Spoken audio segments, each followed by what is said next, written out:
dan 4 hal yang menjaminkan banyak rizki, bukan memudahkan rizki. Tolong Bapak Ibu hafal, 4 hal bukan menjaminkan rizki, bukan memudahkan rizki, tidak. 4 hal mendatangkan rizki kemari. Dan 4 hal bukan Allah kasih kemudahan berarti kita berjalan mencari rizki Allah kasih, tidak. Bukan dikasih kemudahan, tapi di mana saja kita ada, posisi kita di mana saja, Allah datangkan rizki kepada kita. Yang pertama, qiyamul lail, salat malam. Yang kedua, berbanyak istighfar waktu sahur. Kalau anda tidak salat malam, jangan tinggalkan istighfar waktu sahur. Waktu sahur kapan? Kira-kira 30 minit sebelum azan. Disitulah Allah sendiri memuji, Allah bangga dan senang terhadap orang yang sahur. Sampai ulama berkata, tidak ada ibadah yang terbaik di waktu sahur selain istighfar. Jadi boleh baca Quran, boleh salat malam, boleh zikir, boleh apapun, tapi yang terbaik istighfar. Fokus hanya istighfar.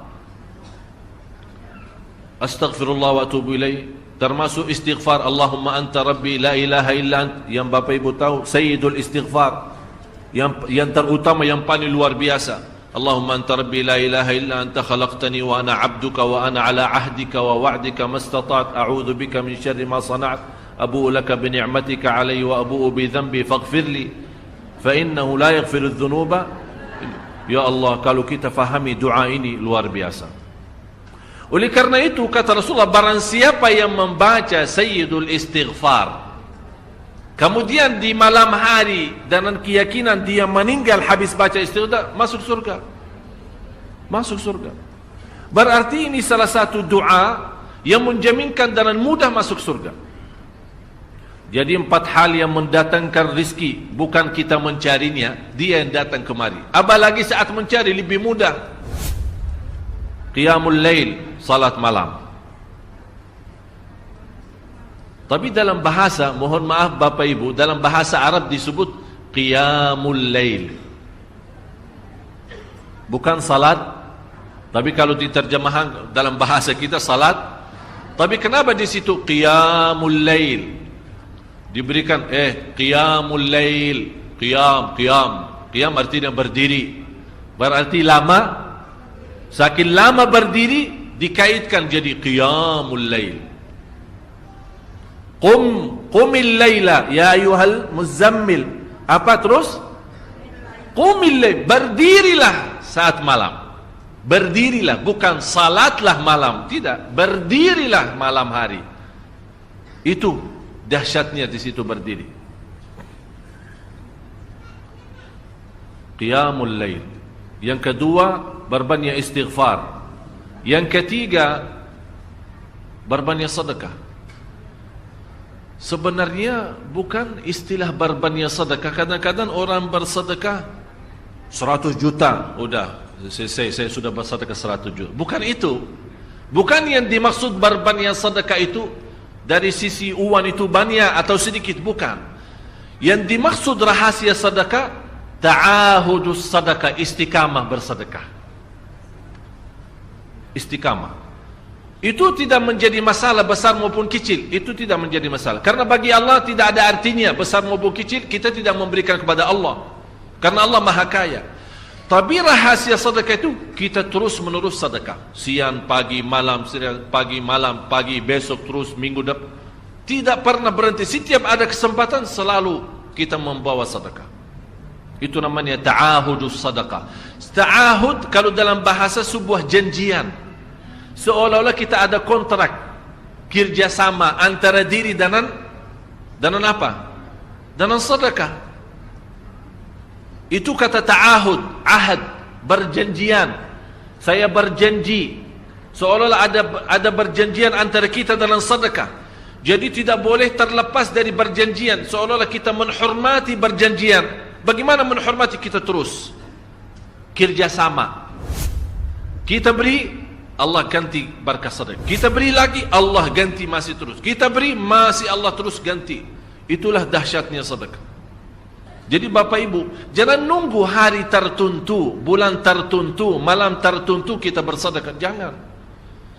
Setiap kita merasa ada berita baik, ada berita maupun ada berita buruk yang menyakiti perasaan kita, di rumah tangga kita, anak kita, suami kita, istri kita, apapun, langsung segera sedekah. Disitulah rahasianya. Ikatkan seolah-olah kita sudah membuat perjanjian antara diri dan sedekah. Dalam segala hal, hal senang maupun hal tidak, hal bahagia maupun hal sedih, hal bangga maupun hal lagi menghadapi kesusahan, kesulitan, selalu sehat dan sakit. Terus yang keempat, zikir, berzikir pagi hari dan sore hari. Berzikir pagi hari dan sore hari. Ini 4 hal Bapak Ibu. Berdiri malam hari, itu yang namanya tahajud, banjanya atau lamanya berdiri. Berbanyak istighfar waktu sahur. Yang ketiga, berbanyak sedekah.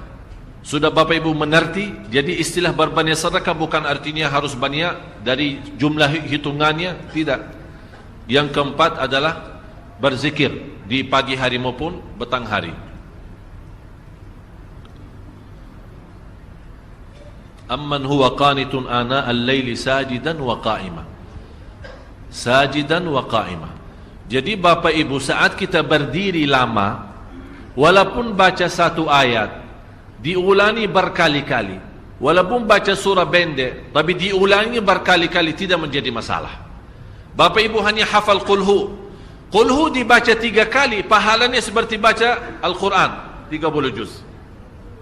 Ada seorang salih mengajak kawannya, sudah mendekati subuh, ayo bangun salat malam dan baca sepertiga Al-Quran.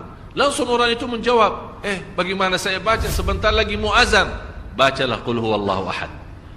Salat malam dan qul huwallahu ahad. Jadi Bapak Ibu, yang saya harap, jangan susah fikir, ya Allah saya mau baca apaan. Tak usah susah fikir. Baca dan nikmati, yang penting nikmati bacaan. Walaupun qul huwallahu ahad setiap hari. Kalau kita pusing baca, Allah tidak akan pusing mendengar. Malah Allah paling senang mendengar bisikan bacaan dan bisikan doa kita malam hari. Allah paling senang mendengar bisikan doa munajat kita malam hari. Itu luar biasa.